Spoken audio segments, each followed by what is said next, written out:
मारा गया तो दया में मारा गया। इन शब्दों को बहुत ध्यान से सुनना। ये सत्संग है भगवत प्राप्ति के लिए, चाहे गृहस्थ साधक हो या विरक्त साधक। कभी माया ऐसे चैलेंज करके नहीं आती संतों के पास, साधकों के पास, भक्तों के पास, क्योंकि जानती चैलेंज करने पर इनका स्वामी खड़ा हो जाएगा, और स्वामी साथ खड़े हैं तो वो दासी है माया, सामने टिकेगी नहीं, भाग जाएगी। वो बड़ी चतुरता से आती, प्रवीणता से झुक के आती है और झुका के रौंद के जाती है। ये लिख लो कागज में, चाहे दिमाग में लिख लो। झुक के आती है और झुका के रौंद के रुला के फिर उन संतों का अनुभव निकलता है। स्वप्न में भी कभी किसी को अपना ना माने। यहां जीवन में ये बात लिख लेनी चाहिए। ये अनुभव की बात है। विक्षेप त्रिभुवन में कोई नहीं डाल सकता। विक्षेप वही डाल सकता है जिसको अपना माना है, बस। वो चाहे वस्तु हो, चाहे व्यक्ति हो, चाहे स्थान हो, जिसे अपना मान लोगे वही तुम्हारे भगवत चिंतन में बाधा खड़ी कर सकता है, अन्यथा किसी की ताकत ही नहीं है। और हम अपना कब किसको मानते हैं? जब कोई झुक के रो के आता है तो दया से द्रवित होकर के जे भी उसे स्वीकार करता है तो उसकी दया का दुरुपयोग करके रौंदते रौंदते उसे भगवत विमुख करने की पूरी चेष्टा की जाती है। ये माया है। इसलिए असंगोहम पुरुषः, जिसने ये ब्रह्म सूत्र अपने जीवन में धारण किया, ये हम बहुत चूक की बात बता रहे हैं। दया बिना साधु कसाई, दया करी तो आफत आई। जीवन में ये अनुभव की बात बता रहा हूं। जब कभी चूक हुई है तो दया के कारण हुई है, और जब कभी कोई विघ्न साधना में पड़ता है तो साधु की दया उसे फंसाती है। इसलिए वो दया जो हमारे प्रभु के चिंतन में बाधा पहुंचा दे, कभी नहीं। दया दूर से करनी चाहिए। उपदेश कर दे भगवत नाम वाणी लीला का और छोड़ दे। पर होता क्या है, ये समर्थों को उपदेश दिया जाता है। जिनको अपने बल से उठाकर भगवत प्राप्ति करानी होती है उनको उपदेश नहीं दिया जाता, उनको गोद में लेकर चला जाता है। और ऐसे गोद में लेकर चलने के लिए चाहे अपनी दुर्गति हो जाए पर उनकी दुर्गति ना होने पावे, ऐसा स्वभाव संतों का, तो उनको दुख भोगना पड़ता है। यद्यपि उनकी ये महानता है पर उनको दुख भोगना पड़ता है। ये संसार उनको रुलाता है, ये संसार उनको पीटता है, ये संसार उनको मारता है, संसार उनके शरीर को नष्ट कर देता है। कितने उदाहरण हैं। अगर साधक निर्विघ्न परमात्मानंद में स्थित होना है तो दया किस पे करनी है? किसी पे नहीं। क्यों? क्योंकि सब भगवान का स्वरूप है। हम खुद दया के पात्र हैं। सब हम पर दया करें, हाथ जोड़ के तृणादपि सुनिचेन तो निकल जाओगे। और अगर गुरु बने दया करके परम पद प्राप्ति कराने के लिए, तो उदारता है, ये उसका स्वभाव है। पर रो के यहां से जाना पड़ेगा, पिट के यहां से जाना पड़ेगा, और नाना प्रकार के प्रहार को सह के जाना पड़ेगा। ये बहुत आंतरिक बात कह रहा हूं, अगर समझ पाओ तो समझ लेना, नहीं आगे माया समझा देगी आपको। सिर्फ अपनी बात मनानी, उसकी बात नहीं माननी। सिर्फ अपनी निष्ठा में रहना है, उसकी तरफ झुकना नहीं, तो बात बन जाएगी, अन्यथा नहीं बनेगी। अगर ये रहा कि मुझे अपनी बात बनाने के लिए मुझे इसकी बात माननी, तो ध्यान रखना जीवन भर पछताना पड़ेगा, जीवन भर रोना पड़ेगा, और उसका कल्याण हो कि नहीं फिर संशय हो जाएगा। क्योंकि श्रद्धा शासन से प्रकट होती है, दुलार से नहीं। श्रद्धा कभी किसी की सुरक्षित रखनी है, उसकी श्रद्धा बढ़ानी है, तो कभी किसी को दुलार ना करे, ये गांठ बांध ले। आप इस भाषा को नहीं समझ पाएंगे, लेकिन इसको मान लोगे तो जीत जाओगे माया पर। संतों के अनुभव सुने जाते हैं, वो किसी राग द्वेष से युक्त नहीं होते, वो परमात्मा साक्षात्कार कराने वाले होते हैं। कभी भी साधक को, संत को, उपदेशक को दया करके, द्रवित होकर, अपने सिद्धांत का त्याग करके उसको सुधारने के लिए कभी ना झुके। अगर अपने सिद्धांत से उसका उद्धार होता है तो ठीक है, अपने सिद्धांत को त्याग दिया तो जीवन भर पश्चाताप रहेगा और सामने वाले का उद्धार नहीं हो सकता। ये खूब सूक्ष्मता से रात रात भर भगवत चिंतन करके उसका अनुभव कि उपासक की ये गलती हो जाती है। अपने लोग किसी भी बात को, किसी भी घटना को घुस करके, हुए घुनाक्षर न्याय, जो जैसे घुन गेहूं को ऊपर पूरा सुरक्षित रखता है और एक जगह से छेद करके अंदर जाता है और पूरा का पूरा माल ले लेता है, केवल खोखा रह जाता है, ऐसे उसे घुनाक्षर न्याय कहते हैं। किसी भी घटना, किसी भी शब्द पर घुस जाना और उसके रहस्य को निकाल करके ज्यों का त्यों ऐसा अनुभव करना, ये उपासक बड़े बड़े संतों से गलती हो जाती है। और इसी गलती का नाम साधुता है। इसी गलती का नाम साधुता है कि वो अपनी गति दुर्गति का ध्यान न रख करके पामर जीवों को परम पद प्रदान करने के लिए नीचे उतर जाते हैं। आओ हमारे सर पर पैर रखो और भगवत प्राप्ति करो। हम जैसे हैं वैसे प्रियालाल के हैं। हमारे प्रियालाल में अपार सामर्थ्य है। साधक जब तक भगवत साक्षात्कार न कर ले तब तक तटस्थ भूमिका रखे, कभी किसी को अपना न मान ले, नहीं तो भगवत साक्षात्कार में बाधा पड़ जाएगी। तुम जैसे हो वैसे भगवत साक्षात्कार कर सकते हो। हमारी बात ध्यान रखना। काम है, क्रोध है, लोभ है, चिंता मत करो। ये नारकी गति प्रदान करने वाले शत्रु हैं, पर हम जिनके शरणागत हैं उनके प्रभाव से, जैसे जंगहा लोहा पारस के प्रभाव से सोना बन जाता है, तो पारस भी तो जड़ है। जड़ पारस अपना स्वभाव नहीं छोड़ती, तो चैतन्य घन परमात्मा और हमारी स्वामिनी किशोरी जो, वो अपना स्वभाव कैसे छोड़ देंगी? उनका स्वभाव ही है जो उनकी शरण में आ गया उसे निर्मल कर देना, प्रेम प्रदान कर देना। पर अपना कोई एक स्वप्न में भी नहीं होना चाहिए। सपने हो और न देखत कोई। कोई ऐसा सहयोगी नहीं है जो मुझे प्रियालाल में लीन करने का सहयोग करे। प्रियालाल से दूरी बनाने वाला मित्र तो मिल जाएगा। जब तुम भगवत मार्ग में चलोगे तो रुददपि पितृमात्र बंधु पुत्रादिकम अपहाय निसम्यनार्हत दुक्ते ही, तुम्हारे माता पिता तुम्हारे विरुद्ध हो जाएंगे भगवत मार्ग में चलोगे तो। कोई बिरला ही होता है जो अनुकूल हो जाए। बहुत कठोर हृदय भगवत मार्ग में चाहिए।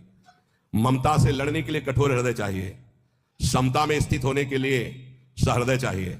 दोनों बात होना, ये हमारे प्रभु के सद्गुण हैं। कुसुम से भी कोमल और वज्र से भी कठोर, अपने शब्द के लिए कठोर, और ये अपनापन जहां प्रभु में समर्पित हुआ तो सहृदय। इसको समेटो अपनेपन को। रुददपि पितृमात्र, रुददपि यदि वो रो रहे हैं या ऐसी युक्तियां पेश कर रहे हैं, उपासक को चाहिए इस जाल में न फंसे।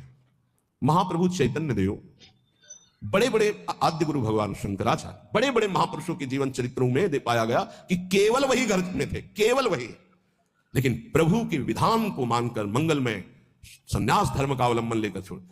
सची माता ने तो यह भी कहा था कि बेटा पानी की तो बात जाने दो, अगर हम मरना चाहें तो कोई जहर देने वाला भी नहीं।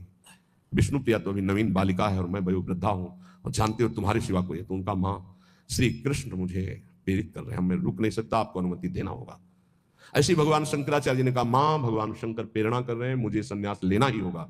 तो उनका बेटा मेरा तो कोई नहीं है, ना कोई और पुत्र है, ना तेरे पिता है, कोई नहीं है और केवल तू ही है। तो उनका मां बिना अनुमति के संन्यास लिया नहीं जाता और आपकी अनुमति अनिवार्य है, तो क्या आप मुझे अनुमति नहीं देंगे?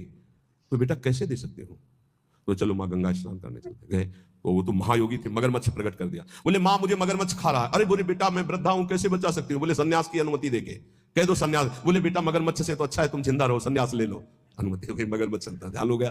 तो उनका बेटा अंतिम संस्कार करने वाले तो तुम ही हो। तो उनका मां वचन देता हूं कहीं भी हूंगा और सुनूंगा कि मां का शरीर पूरा हो रहा है तो अंतिम संस्कार मैं करूंगा। करके दंड रख करके शिष्य को दे करके भगवान शंकराचार्य ने मां का संस्कार किया। रुददपि पितृमात्र बंधु पुत्रादिकम अपहाय निसम्यनार्हत दुक्ते। कोई युक्ति तुम्हें भगवान मार्ग से विमुख न कर पावे।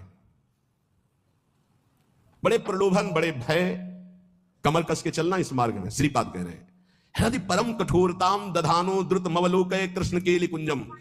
हृदय परम कठोरताम, इस मार्ग में चलने वाले को हृदय को बहुत कठोर रखना पड़ता है। और कठोर ऐसा जैसे नारियल, अंदर एकदम कोमल, बाहर एकदम कठोर। बाहर नारियल जैसा है ना, नारियल का देखते हो जटा, फिर कठोरता उसकी खप्पर की, और अंदर देखो बड़ा मुलायम मीठी गरी। ऐसे संत होते हैं, हृदय से एकदम कोमल, बाहर से एकदम कठोर, उनको जल्दी कोई पहचान नहीं सकता। हृदय परम कठोरताम दधानो द्रुत मवलोकय कृष्ण केलि कुंजम। यदि तुम मेरी ये बात मान गए और हृदय को कठोर कर लिया और ममता का त्याग करके निरंतर भजन किए तो इसी जन्म में तुम श्री कृष्ण केलि कुंजम, श्री कृष्ण केलि कुंजम क्या, राधा केलि कुंजम, हाँ श्री राधा केलि कुंजम प्रवेश हो जाएगा श्री जी की केली कुंज में। ये संपूर्ण वृंदावन राधा केली कुंज है, प्रियालाल की केली कुंज है। मान जाओ। हम ये नहीं कह रहे कि हमारे भाव कहने का कि आप संन्यास ले लो, नहीं कह रहे। हृदय को मोह ममता रहित करके उन्हीं के बीच में रखकर उनकी सेवा करते हुए खूब भजन करो। बोले तुम क्यों नहीं किया? हमारे भाग्य में लिखा था। ये तुम्हारे लोगों के भाग्य में लिख दिया है। किसने लिखा है? ब्रह्मा ने नहीं लिखा, गुरु ने लिखा है। ये ब्रह्मा के लिखे भाग्य से कुंडली देख लो अपनी, निकलवा लो कुंडली, उसमें लिखा हो कि बाबा जी बनेगा तो हमें बताना। ये गुरु भाग्य बदल दिए है।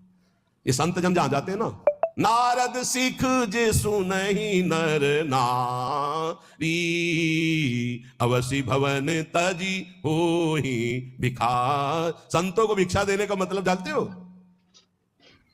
संचित कर्म, क्रियमाण कर्म सबका नाश और महाभागवत पदवी प्रदान कर देना। जहां संत जाते हैं, जहां संत जूठन गिरती है, जहां संत वचन होते हैं, वहां माया की दाल नहीं गलती। वहां परमात्मा प्राप्ति के लिए उस जूठन से एक न एक पौधा तैयार होता ही रहता है। जहां संतों का चरणामृत गिरा और संतों की जूठन गिरी, वहां एक नया बीज प्रकट होता है। कौन? सो कुल धन्य उमा सुन जगत पूज्य सुपनीत श्री रघुवीर परायण जे जन उपज विनीत। नाम प्रसंग कहे तो उपदेश जाया, धर्म धन्य सो देश धन्य सो कुल जय जन्म भयो, धन्य सो तात धन्य सो माय, संतत सकल सुनो चितलाय श्री हरिवंश प्रताप। जाना है, श्री जी मिल गई तो अनंत जन्मों की बिगड़ी बन गई।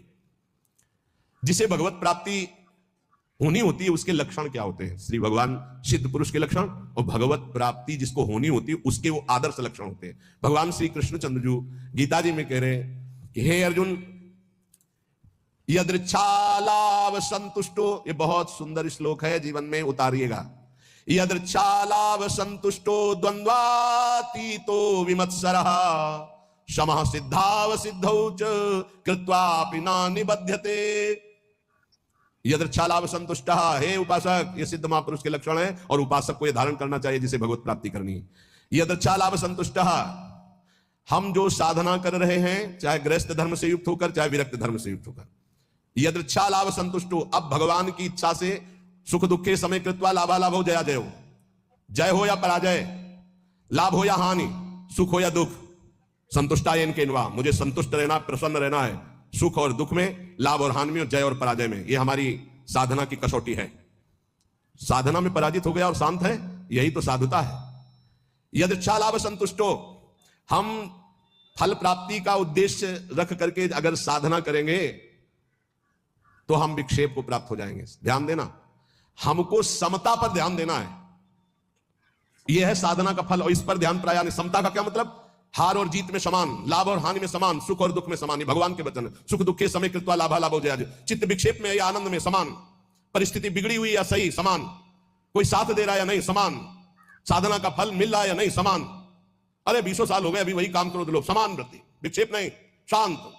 यदृच्छा लाभ संतुष्टो द्वंद्वातीतो विमत्सरः, बहुत अमृत में हम साधना कर रहे हैं। अनुकूलता मिले या प्रतिकूलता, लाभ मिले या हानि, मान मिले या अपमान, स्तुति मिले या निंदा, विकार है या निर्विकार, पर हमारी स्थिति में फर्क नहीं पड़ेगा, हमारी निष्ठा पे फर्क नहीं पड़ेगा, हमारी श्रद्धा पे फर्क नहीं पड़ेगा। यदृच्छा लाभ संतुष्टो, पकड़ो पकड़ो इस बात को, अभी आनंदित रहोगे। हमें मतलब है नहीं अपने हृदय से, क्यों नहीं मतलब है, हमने दे दिया ना प्रभु को। बोले हमारा मन शांत नहीं था, तुमने दिया क्या यार, किस तरह झूठे दानी हो। शरणागति तो यही से होती, तनुवांग मनोभिरमलई सुहम तैवासिता, शरीर मन वाणी कर्म प्राण सब कुछ प्रभु को समर्पित, मैं सहित। अब हमारा क्या, ये तो हरि का है, प्रियाजू का है। फिर सुन लो, योगी सांगोपांग साधना करता है, साधना में कायरता नहीं है, लेकिन फल में अनुकूलता हो या प्रतिकूलता, लाभ मिले या हानि, मान मिले या अपमान, स्तुति हो या निंदा, जो कुछ भी हो उस समय अंतःकरण में सम रहना, यह साधना की उत्तम अवस्था है। असंतोष पैदा ना होने पावे, ये तो हुई विरक्त साधक या भगवत भक्त की। अगर गृहस्थ में है तो जैसे उत्तम व्यापार करता है, व्यापार में घाटा हो जाए या लाभ हो जाए तो भूले नहीं, घाटा हो जाए तो प्रभु को भूले नहीं, समान भाव। फिर हम प्रयास करेंगे। अंतःकरण बिगड़ना नहीं चाहिए, श्रद्धा नहीं बिगड़नी चाहिए। हर एक परिस्थिति में तुम्हारा अंतःकरण अपनी आराधना में लगा रहना चाहिए, तो उसके हृदय में जो फल होगा उसका नाम होगा समता, जो भगवत प्राप्ति का स्वरूप है। ऐसा नहीं कि लाभ का और हानि का उसे ज्ञान नहीं होता, होता है, पर उसको दुख नहीं होता। किसको, जो भगवत आश्रित भजन करने वाला होता है। लाभ होने पर अभिमान नहीं होगा, हानि होने पर दुख नहीं होगी, जय होने पर फूलेगा नहीं, पराजय होने पर निराश नहीं होगा। परिणाम में सुखी दुखी ना होना यह साधक का लक्षण है, परिणाम में सुखी दुखी होना यह संसारी पुरुष का लक्षण है। साधक का अंतःकरण अनुकूलता प्रतिकूलता के असर से ऊपर होता है। संसारी पुरुष का हृदय अनुकूलता पे हर्षित होता है, प्रतिकूलता पे रोता है, शोकित होता है। तुम संसारी पुरुष नहीं हो, घबराना नहीं, क्योंकि तुम साधक हो, भगवान के शरणागत हो। अंतःकरण में तुम्हारे ऊपर कोई प्रभाव नहीं पड़ना चाहिए अनुकूलता या प्रतिकूलता का। ये कब, जब पापाचरण नहीं होंगे, तब पापाचरण